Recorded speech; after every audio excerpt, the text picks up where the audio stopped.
Hello everyone and welcome to the program. This is Sunday Politics on Channels Television. I'm Sean Kimbaloye in Lagos. Over the past week, one could perhaps say the biggest story was a plan of the federal government to spend about $1.5 billion on rehabilitation of Port Harcourt Refinery. And this is how it all started. After the weekly Federal Executive Council meeting on Wednesday, the Minister of State for Petroleum Resources dropped the information. Let me remind you of what exactly that is said on Wednesday. We are happy to announce that the rehabilitation of Port Harcourt Refinery will commence forthwith. It is in 3 phases. The first phase is to be completed in 18 months, which will take the refinery to a production of 90% of its nameplate capacity.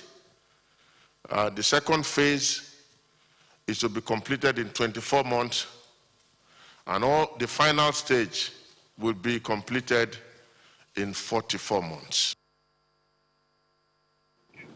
On that same day, right on this program, reactions started trailing in. First, Channel Television wanted to know what people were thinking, and we contacted the River State Governor, Yinsam Wike, who is the governor of that state where these 2 refineries in Port Harcourt are. And take a listen to the reaction of the governor of River State on the plans of the federal government to rehabilitate that refinery. We have had a lot of promises, we have had a lot of talks, and nothing has materialized. So I don't want to, because they have said they have approved. Approval is not release. Approval is not that the money has been released for the rehabilitation. It takes a lot of process. So let us see what they have said, whether really they won't talk about the problems of use of funds because of this reason or that reason. So I'm not going to jubilate, because the federal government said they have released and they have approved $1.5 billion for the rehabilitation of Port Harcourt Refinery. Thank God they said so, but let us wait and see the outcome of it at the end of the day. Should this refinery come on stream? It's one of the 4 that the federal government has that is moribund or is not working. But should this start working, what does this mean for your people? And the refinery where oil is being produced is not working. I mean, does that show that things are going on well? Certainly not. But assuming it's going to work well, of course we'll be happy about that. It will improve the economy of the state. I have no doubt about that. But it's not something to say hallelujah. It's a place that's producing oil where the refinery is, and it is not been working. Well, another governor, this time the chairman of the Governors Forum on a sister program Hard Copy on Channels Television, also gave his reaction. Governor Kayode Fayemi, take a listen to his views on the plans of the federal government.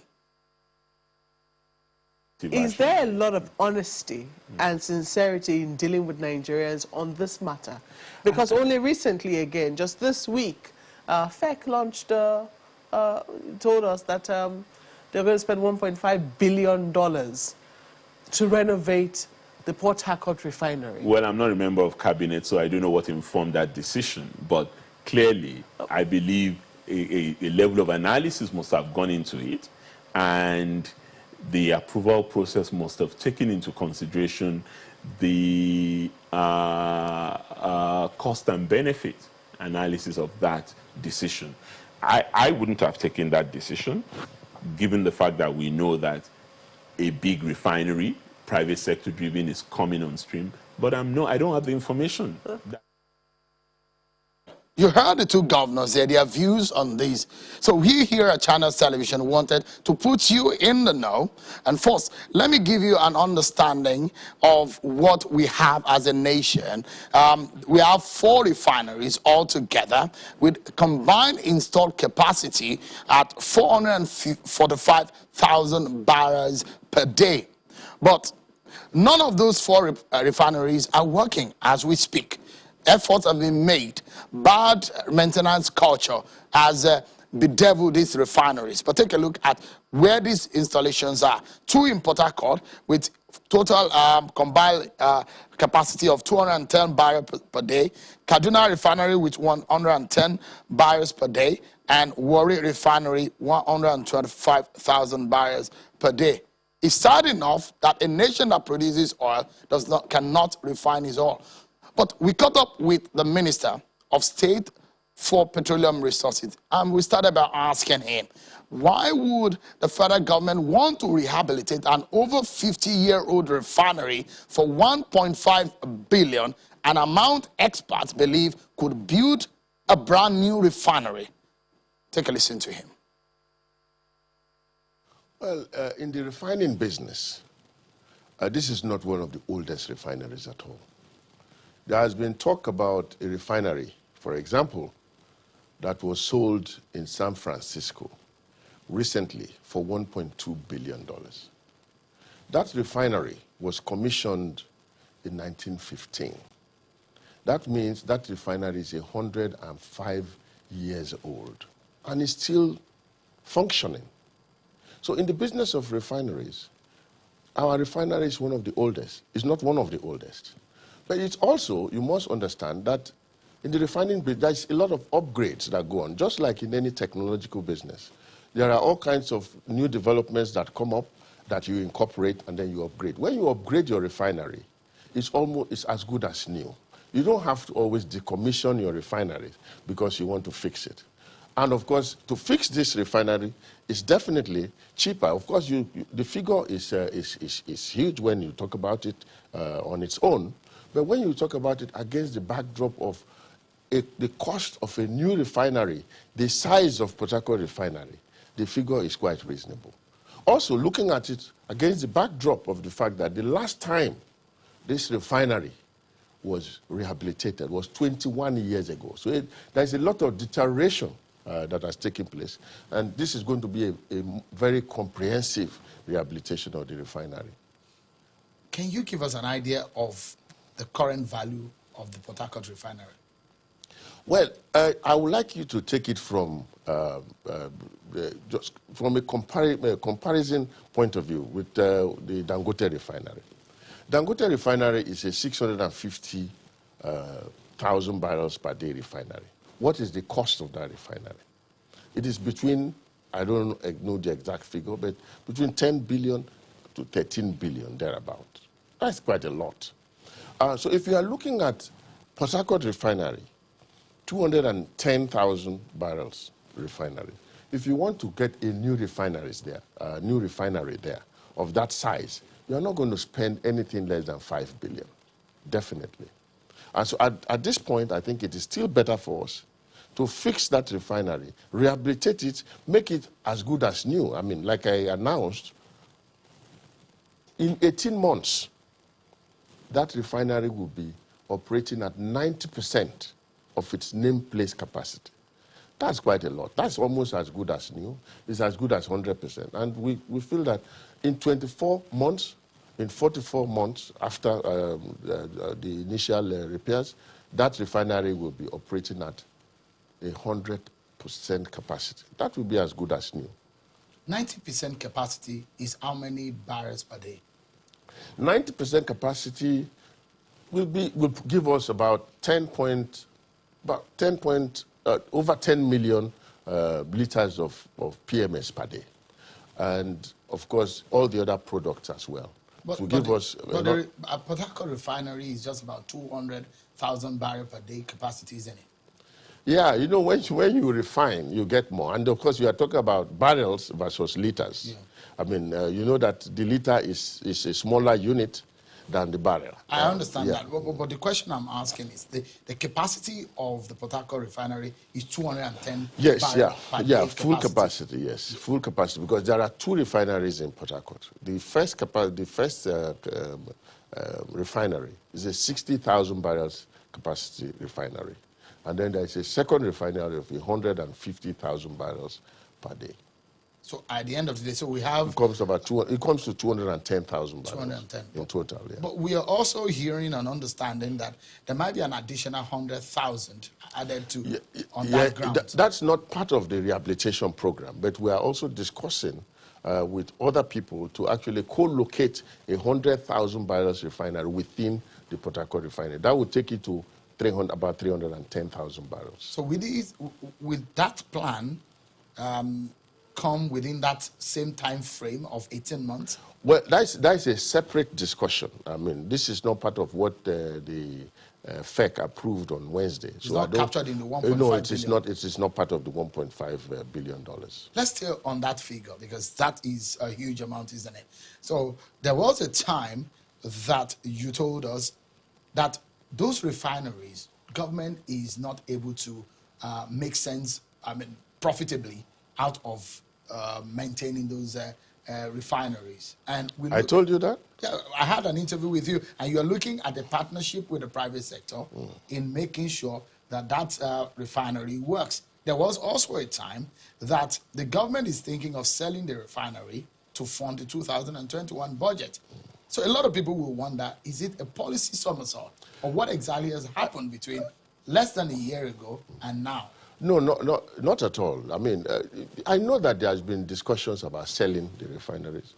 There was actually a time that the refinery was actually sold, and then that decision was also reversed at some point in the history of the refinery. A lot has happened, but today the thinking is that you do not sell a refinery that is not functioning. It's not every sale that has led to a success. I mean, you know that, for example, we sold the Ajaokuta plant, steel plant, and it did not make any difference. I mean, the people who bought it only tried to cannibalize it and then tried to sell it off. So we believe that if you sell a refinery that is not working, the people who buy it might just decide to cannibalize it and sell it off. And then what are you going to say? You have sold it. So what we want to do is to ensure that the refinery is working first before we take that decision of what step to take next. And that's why we're going to fix this refinery, let the refinery work efficiently at 100%. Then this time we're going to get a professional O&M company, operations and maintenance company to run the refinery. This time it's not going to be an NPC that is going to run it. It's not going to be government that is going to run it after we rehabilitate the refinery. And then at that point, when the refinery is working at full capacity, government will then take a decision what to do with it. Either to sell it off, maybe to private sector, or to privatize, whatever government wants to do with it will be done after that. But let us ensure that we are able to give Nigerians a functional refinery first. So if we're looking at rehabilitating and fixing this refinery, this is not the first time the government is thinking about it. First was a disaster of Nigeria as a country not maintaining this refinery. For over 20 years, the refinery, there's no turnaround maintenance. Now, under the former Minister of State for Petroleum Resources, this refinery was being rehabilitated for several billions of naira. Have you probed that effort?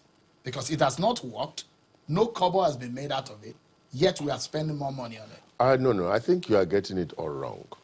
What happened under the previous minister was not a rehabilitation of the refinery. They got the original refinery builders to come and assess the state of the refinery, because you don't want to go into rehabilitation of the refinery without taking an inventory or without knowing exactly what the state of affairs is with the refinery. So they got the original refinery builders to come, and of course that was on a consultancy that cost them some money. So they came here, they took an inventory, they have come up with all the reports, and it is based on that report that the rehabilitation program was planned. And we spoke to the original refinery builders. They said, look, they are not in the business of rehabilitating refineries, they are in the business of building refineries. It's just like a Toyota car. If you have a Toyota car today and it develops a fault, you don't go back to the original builders of Toyota to fix it. So with the original builders of the refineries pointed us to an accredited refineries maintenance company, and that's the company that we are dealing with. Honorable Minister, you may not agree with some of the facts, but those are the facts. Under the last minister, there was a plan that the refineries will operate to a certain capacity, but that never happened. There was always a plan, but of course, those plans take time. Those plans take time to actualize. And today we are talking about the actualization of all those plans. I don't want to be taken to task on what happened with the past. No, because we understand that government is a continuum. But at this time, you know that we have gotten to the point where the Federal Executive Council has approved the rehabilitation of Port Harcourt Refinery. Is it not? I mean, because some Nigerians are worried that monies have been spent and nothing has come out of it. You are, in fact, the last time I had a conversation with you, you are worried that salaries are being paid, those grants are being maintained, that was in respect of Kaduna refineries and some of the refineries that were not working. I told you that. I said, look, the worry for us was that there are staff in those refineries that are being paid. The problem is, you don't want to lay off all the staff when you have a plan to fix that refinery. Because when the refinery begins to work, you have to look for those staff again. So you want to keep those staff. Secondly, you have the union problems if you want to sack those staff. So we carried on that. We agonized over it, but we saw that that was the only way out of it. And now we've gotten to the point where the refineries can work. I mean, the Port Harcourt refinery will work certainly within the next 18 months. There are plans to also fix Warri refineries and Kaduna refineries, and then we will get all those staff to work now. I mean, they are concerned mathematically and economically speaking that that refinery may not be worth more than 500 million naira, and we are fixing with 1.5 billion. Well, you see, Nigerians like to bandy figures. I mean, I can tell you that cannot be true. I mean, we are talking with the professionals. You know, Nigerians. The 58-year-old refinery. I always tell you, a 58-year-old refinery, for example, that is being upgraded. It's not all that refinery that's 58 years old, mind you. We have a 60,000 barrels per day refinery that was built in the 1960s. But there is a 150,000 barrels refinery that was commissioned in 1989. So only a small part of that refinery is that old. But even that refinery that is that old has since been upgraded. It was actually initially a 35,000 barrels refinery, which was upgraded to 60,000 barrels. So that refinery of 1960s is not the same refinery that is there now. Because even the refinery that was built, the 35,000 barrels per day refinery that was built in the 60s, has been upgraded to 60,000 barrels. And then on top of that, we have built, the president today, our president, President Muhammadu Buhari, was the one that initiated the building of the second refinery, the 150,000 barrels refinery. And that refinery was commissioned in 1989. So it is actually anomalous for you to think that the refinery is 50-something years old. You know, Nigerians like to bandy these numbers, which may not totally be true. Well, that grounds is 58-year-old. The upgrading, you're talking in terms of what has been done recently. A man is as old as the day he was born. And so if you have added height... But it's a small refinery that is there. But was the capacity at that time? So wait, Sheon, let me ask you a question. We are planning to have another refinery within that same place, 100,000 barrels to be co-located within that place. Are you going to say that refinery, after it has been commissioned, will already be 58 years old also, because we're built within the same vicinity? It doesn't make it that old. There is a refinery in the place which is old, but even that refinery, the old refinery which is there, has since been upgraded. And as I told you before, when you upgrade the refinery, as you know with computers, if you upgrade the computer, If there is a computer that is a smaller capacity, and you go and buy components and you upgrade that the computer to another level, that's a brand new computer for you. You are not going to be talking about the same old computer that you were using, because the computer has now become renewed. So now, the same way, a 35,000 barrels refinery was upgraded. So it is no longer exactly the 35,000 barrels refinery that was built 58 years ago. It has been upgraded. And then, in addition to that, another refinery, a newer refinery of a few years ago, was commissioned in the same location. How does it make that additional refinery, which is even bigger than the older refinery, that old as well? So, speaking with some experts, have told me, says, look, Sheung, some of the facilities in that refinery are old. There are refineries at this time that are digitized. They are upgraded digitally. Yeah. What we have is so manualized. It is normal. It is normal. There are always new developments in instrumentation. So all you need to do is to take out the old part and then upgrade it. I mean, it happens with our computers all the time. So why is it difficult for Nigerians to understand this? Yes, we are not arguing the fact that some of those parts are old. And that is why we are rehabilitating comprehensively. There are new developments in the refining technology, which we are going to incorporate now, and to upgrade the refinery to become a new and better and modern refinery. Some kind of new wine in an old bottle. That's what we are going to be having, isn't it? No. You know, it is going to be as good as new. What we are going to be having. Let's not be cynical about this, Sheung. We are saying that if you upgrade your computer, it's not all the time you want to discard your computer.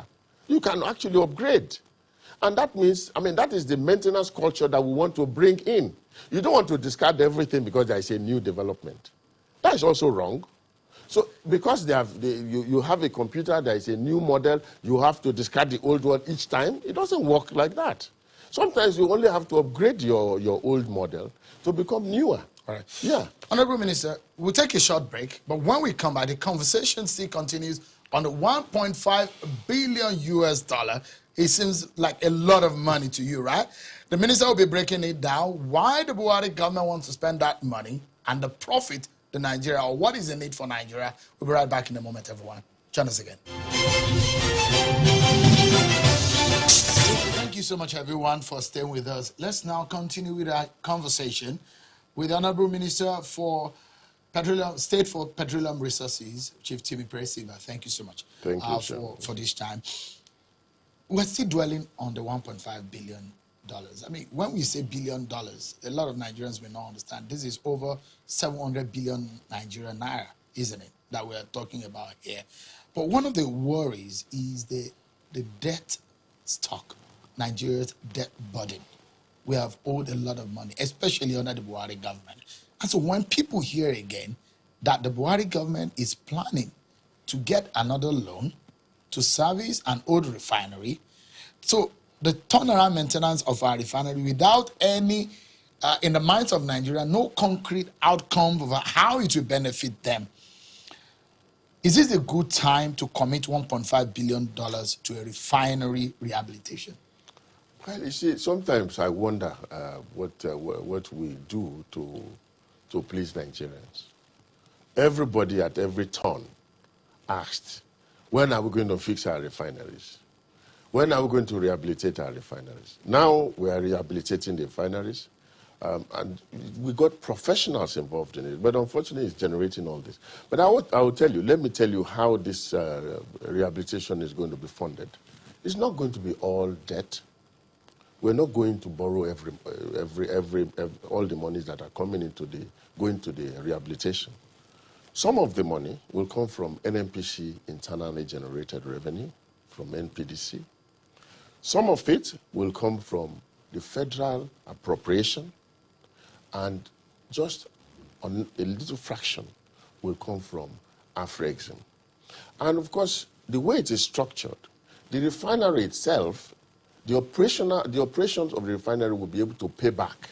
So it is not really a debt that will add to the general debt burden of Nigeria. It is a commercial discussion that is going on between NNPC and Afrexim. And that money will be paid from the operations of the refineries. Can you give us a breakdown of the quota? How much is Nigeria committing? How much is NNPC committing? That is in the public domain already. NNPC is going to spend about $200 million from their internally generated sources. Federal appropriation will put in about $800 million, and it's already broken down to three parts. 2020 appropriation will give $350 million.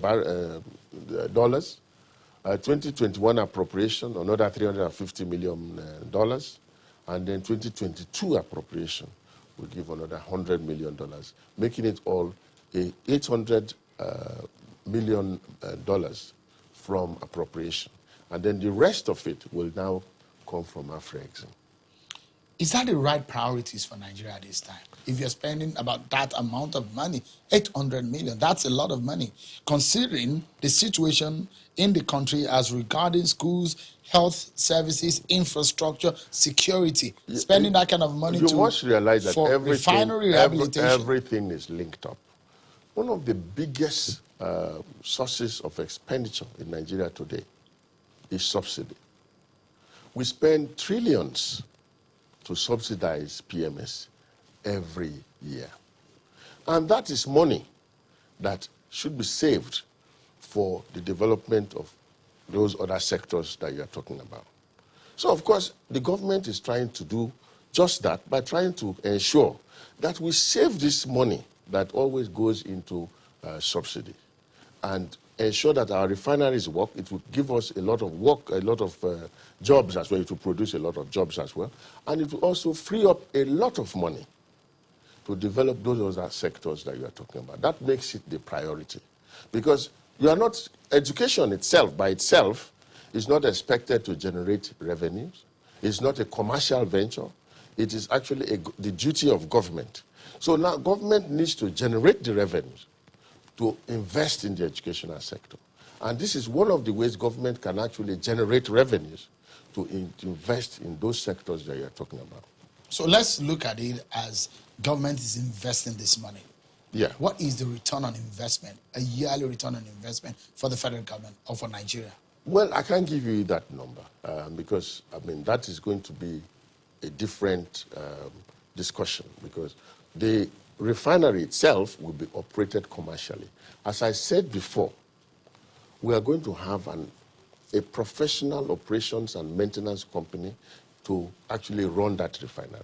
That refinery will then be commercially viable and produce profits for government. But in addition to that, it will actually, and more importantly, it will save the government a lot of additional funding that it is putting into subsidy today.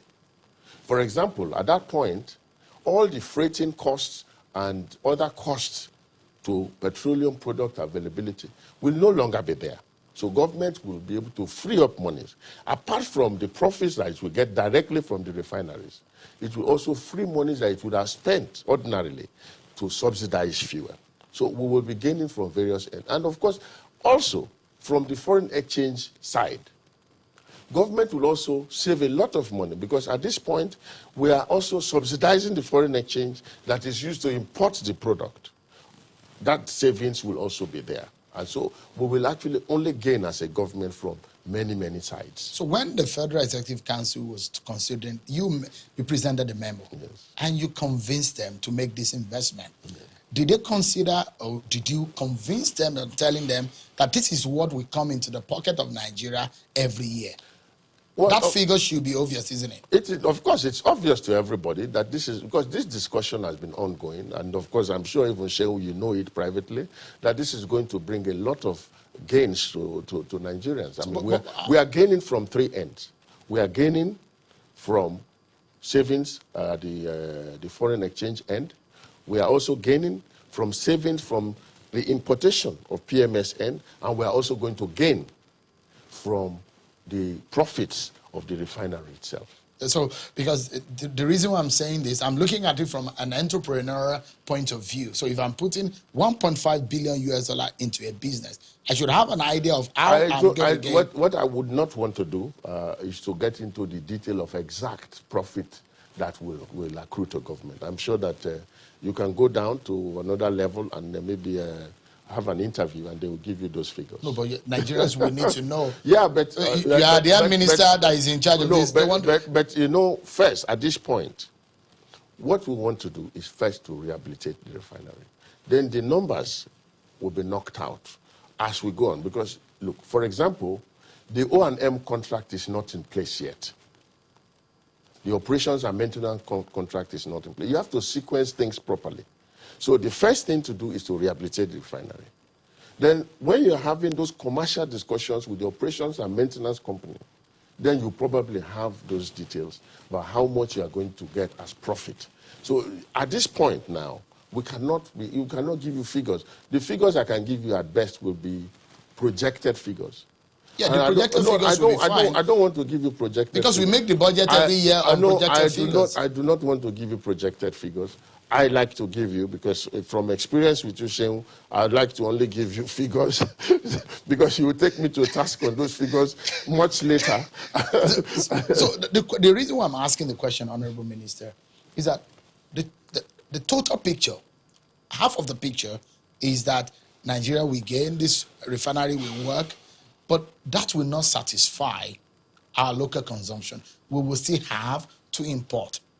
Yes, I mean, this refinery alone will not satisfy Nigeria's consumption. Even Dangote refinery will not satisfy. No, but this refinery, plus Dangote refinery, plus Kaduna refinery, plus Warri refinery will more than satisfy Nigeria's requirement.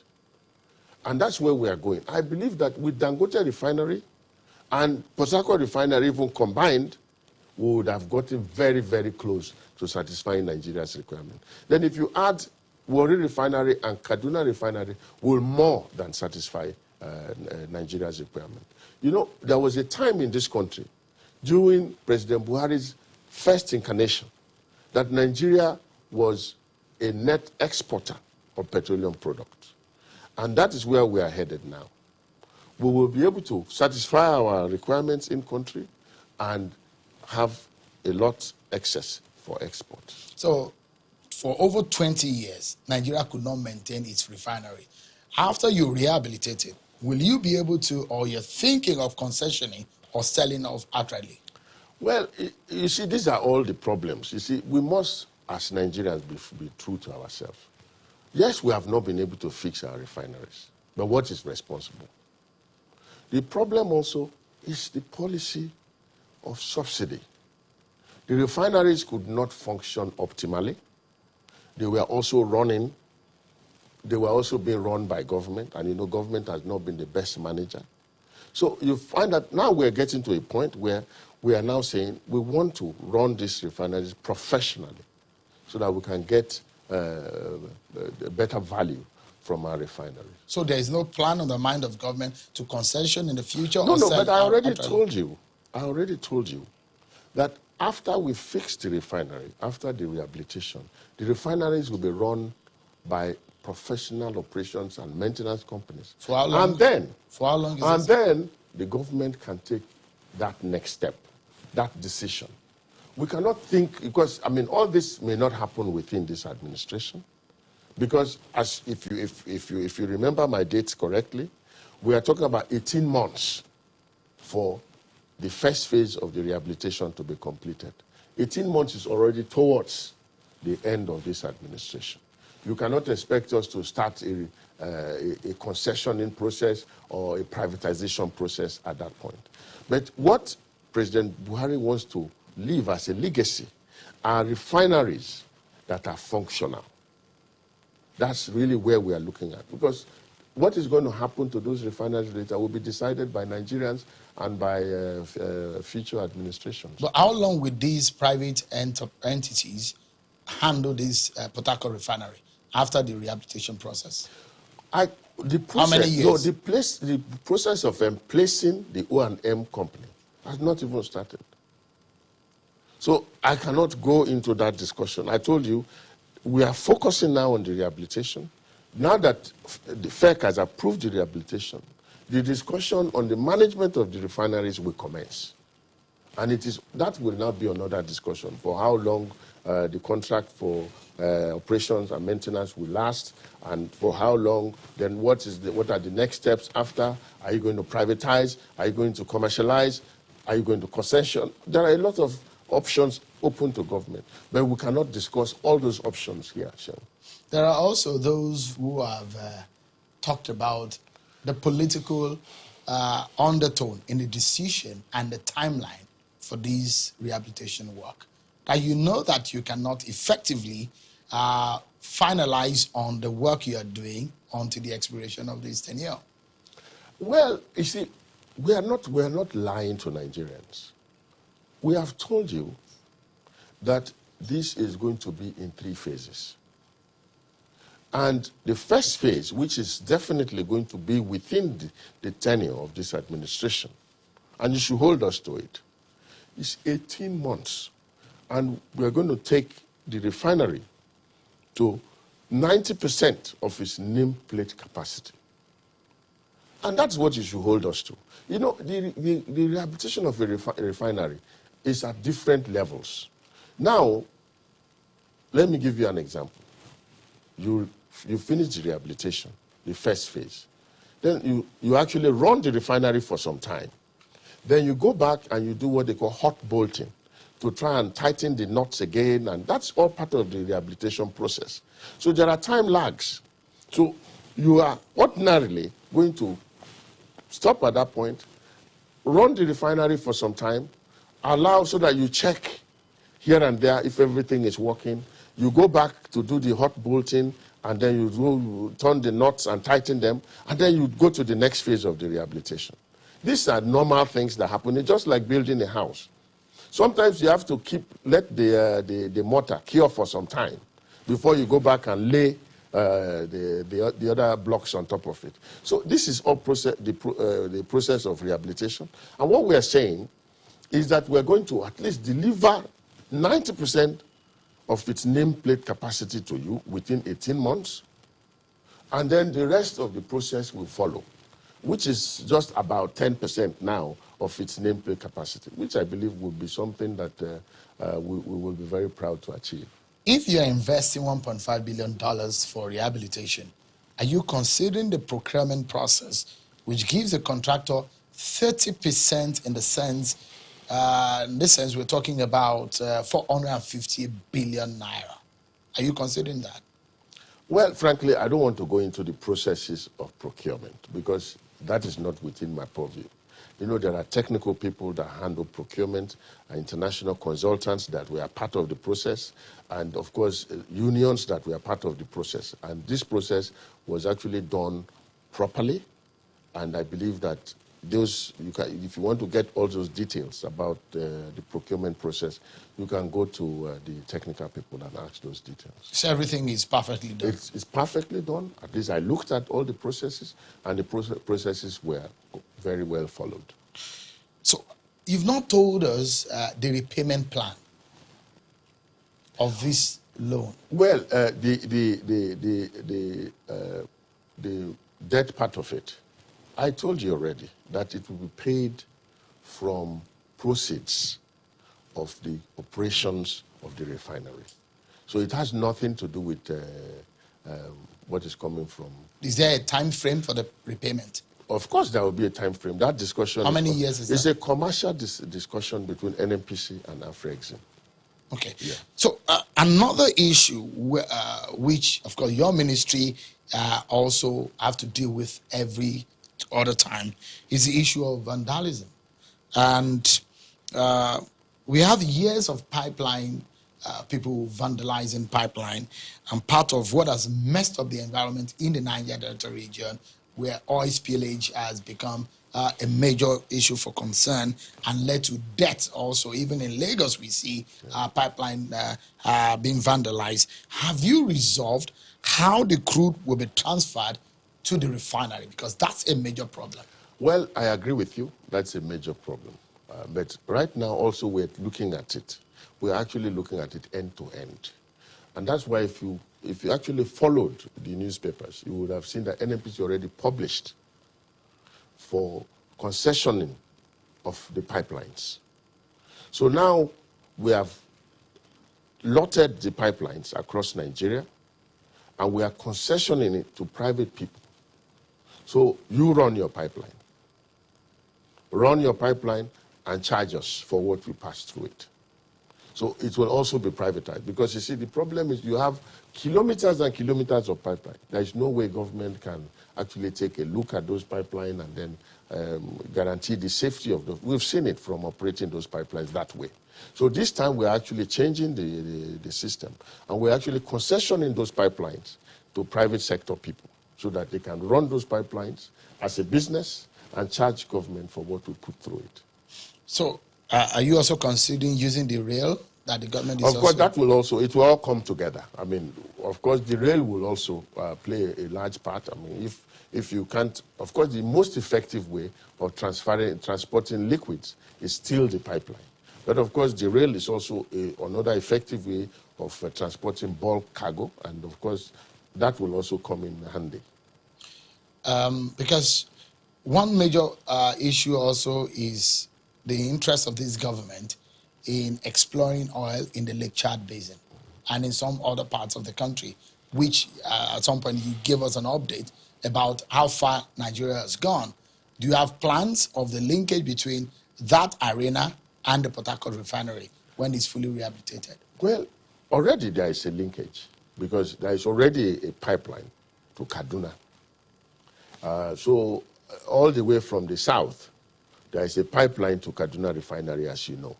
So whatever happens in Lake Chad, all we need to do, if there is production, all we need to do is to connect that area to the Kaduna pipeline, and it will be a pipeline across the country. So the Lake Chad exploration no, it's going on, and it's very prospective, I can tell you. We have discovered some, we've made some discoveries, quite significant discovery, and a lot of work is still going on. And today, I mean, you see everywhere in the world, there is a lot of discovery in very unlikely places, and we have to also take a second look, because like I said earlier, technology is developing. The oil that we couldn't find before, we can now find because there is newer technology, and that's why we're going back to Lake Chad to look for more oil.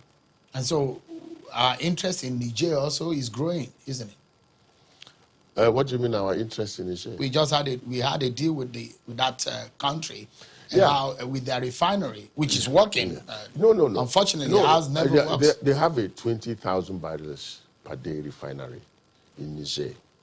Niger is a smaller country than Nigeria. And whether you like it or not, there is still a lot of trading going on between Niger and Nigeria illegally. Now, all we want to do as a country is to legalize it. And of course, in the spirit of sub-regional trade, what we are saying is if Niger has something that they have excess of, then they can sell it to Nigeria. We can also buy. We are already buying anyway, because there are a lot of trading going on between Nigerians and Niger on that front. So what we want to do is just to legalize that, to ensure that what they have, because of course Niger is also getting some things that we have in excess. They are also buying a lot of food from Nigeria. So, I mean, in the spirit of sub-regional trade, there's nothing wrong. And you're not worried about the suspicion of a lot of Nigerians about what has become a very huge and intense interest of the nation with Niger? You probably have heard about it. About the suspicion suspicion? With Nigeria and Niger. What is and this government on some of the deals that have been signed recently? No, I'm not very aware of that. Of the suspicion? No, I'm not at all. So you don't think that relationship has not, you don't think that it will raise suspicion? No, because I mean, I don't see anything wrong with us dealing with our neighbors. I have never seen anything wrong in dealing with our neighbors. I mean, we have Niger as a neighbor. We can deal with Niger as a neighbor. If we have Chad as a neighbor, we can deal with Chad. We can deal with Cameroon. We can deal with Benin Republic. So I've never seen any problem in that.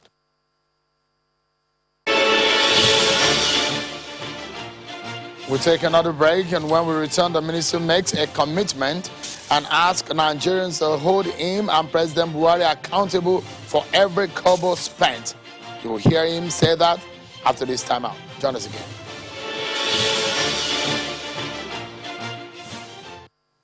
Hi there, I am Chair.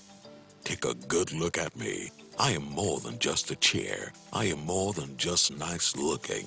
I am what you need to help you be more efficient at work. With my adjustable lumbar support, I help you keep your back in the best comfortable position while sitting. With my adjustable armrest, I help you reach your workstation with ease. And when it's time to just take a quick power nap, you can recline me. See, I told you I am more than just a chair. I am your ergonomic chair built for comfort and effectiveness. So what are you waiting for? To get more ergonomic office furnitures like me, visit our website at TheCanErgonomicSolutions.com. That's TheCanErgonomic Solutions.com or call 082-301-4619.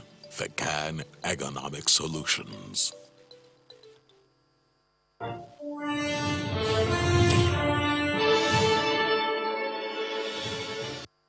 Is it ironic also, Honorable Minister, because I've heard you also speak about alternative energy, alternative to oil, our mainstay, and we're spending these amounts on rehabilitating refinery when other economies of the world are looking elsewhere? Well, it's always so. You see, all other economies are looking elsewhere. There are also other economies, Sheung, that are still depending on coal. The world is not the same. The realities of of countries are not the same. There are countries that are using nuclear fuel for electricity, for example. There are countries that are also using fossil fuels like oil. There are countries that are even using coal. So we are not really at the same level of the race. I mean, we have not as a country, and you cannot blame only the government. We are not as a country in the race to renewables. There is no research going on in this country. Look, countries are not built totally by government alone. It is also built by the industry of the people. Today in Nigeria, there is no research going on pretty much on the renewable front. If you even look at it ordinarily, even let's go to COVID, the rest of the world is looking for vaccines. And there are no credible efforts within Nigeria to look for our own vaccine. I mean, this has to do with also the industry of the people. You must also say that. The problem is we as Nigerians must really begin to see ourselves as a people that should also work hard and ensure that our country grows. And it belongs to all of us. You cannot continue this blame game, blaming only one side of the coin. You know, the problem with Nigeria, and I say it in private, I say the problem with Nigeria is that there is too much blaming going on. Everybody's blaming everybody else, but never taking responsibility. So it is only when all of us as Nigerians begin to take responsibility, government taking its own responsibility, and the people themselves also taking responsibility, that this country can move. So if you are talking of renewables, we cannot say it is only government alone. It also has to do with what the people are doing, the research that is going on. And it would be nice to know if there are very effective research and development going on in that sector. We'll be willing to work with those people. Before we lay this to rest, Honorable Minister, there is a particular quote I'm going to take from what Professor Yemi Osinbajo, the Vice President, was said to have said recently. He said that if the refinery is left in the hands of the government, it will continue to experience the same problem it is experiencing now. And these are some of the figures that worries a lot of Nigerians, which a lot of people will think, for accountability's sake, that this government has said that it will not allow corruption to happen, after reportedly spending about 276 billion naira to repair and maintain the refineries between 2015 and 2018 without any appreciable results. The big question is that there are a lot of concern as to whether or not this move by the government is a tacit reversal of the deregulation policy. No, I don't see how it amounts to a reversal of the deregulation policy at all. It is actually to further the deregulation policy. Because what we are saying is we want to be able to sell products at market prices. And we can do that more effectively with our refineries working. Because if our refineries are working, then we can at least push down prices and it will become even more tolerable for the Nigerians. And that's why we are actually furthering the policy of the regulation by accelerating the rehabilitation of the refinery. But those figures that I've quoted, over 276 billion, spending just about the frame of 3 or 4 years, and nothing has come out of it. Is it worrying for you? Well, frankly, I don't want to go into those details because I'm not really aware of those figures that you are talking about. But it's still in this same your office. No, but that this has happened. Those events. No, frankly, I would not want to go into that because I really have not interrogated those figures. If I had interrogated those figures, I would be able to talk to you about it. But you have given those figures now. I will tell you, please call me for another interview and let us interrogate those figures. But I'm sure that there was actually no wrongdoing. All right. Perhaps to finalize on this conversation is a big question on the administration of the industry. Is the federal government reneging on the petroleum industry bill or the administration of policies and legislation that will properly handle the sector? Why do you think we are reneging on it? Because the process is on. We just had a retreat with the National Assembly. You know that the PIB is now before the National Assembly. It has passed second reading in both houses. It is at the committee stage in both houses. And we've been consistently engaging with the National Assembly. The last engagement with them was just a few days ago. And the federal government is as committed as ever to passing the PIB, because we believe that that is one thing we want to bequeath as a legacy to Nigerians. For a long time, for 20 years, we've been in the process of trying to pass a PIB, which has introduced a lot of uncertainty in the industry. And the president wants to ensure that he leaves that bill, that law, as a legacy to Nigerians. Honorable Minister, to wrap up this conversation, a lot of Nigerians are worried. And this evening, they are perhaps tuned to their television set and on their mobile phones, wherever they may be watching across the world, listening to how much the plans that you have in spending this 1.5 billion US dollars. If you look to the camera right in front of you, Honorable Minister, can you promise Nigerians and tell them for sure that they can hold this government accountable to every penny spent on this rehabilitation process? I can look at the camera, Shehu. They can hold me accountable and hold this government accountable. We'll spend every dollar, every cent on this project and ensure that we deliver a refinery that works.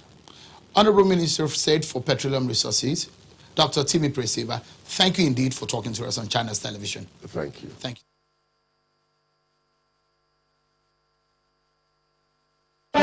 Of the federal government on their plans on that refinery. Tomorrow, we have a very respected voice in Nigeria. We will be speaking on the decision of the federal government, basically looking at what the minister said today and making sense of the amount being spent from a private sector perspective and giving us a sense of whether or not as a nation this is the right move. I will tell you who that is tomorrow night. So stay with us right here, 7 p.m. tomorrow, and we'll continue the conversation. And we need to make sense of the government's timing and thinking on how it fits into the interest of the larger Nigerian population. Join us tomorrow night at 7 p.m. Well, that's our show for tonight, everyone. Thank you so much for watching. I'm sure Kimale. Bye-bye.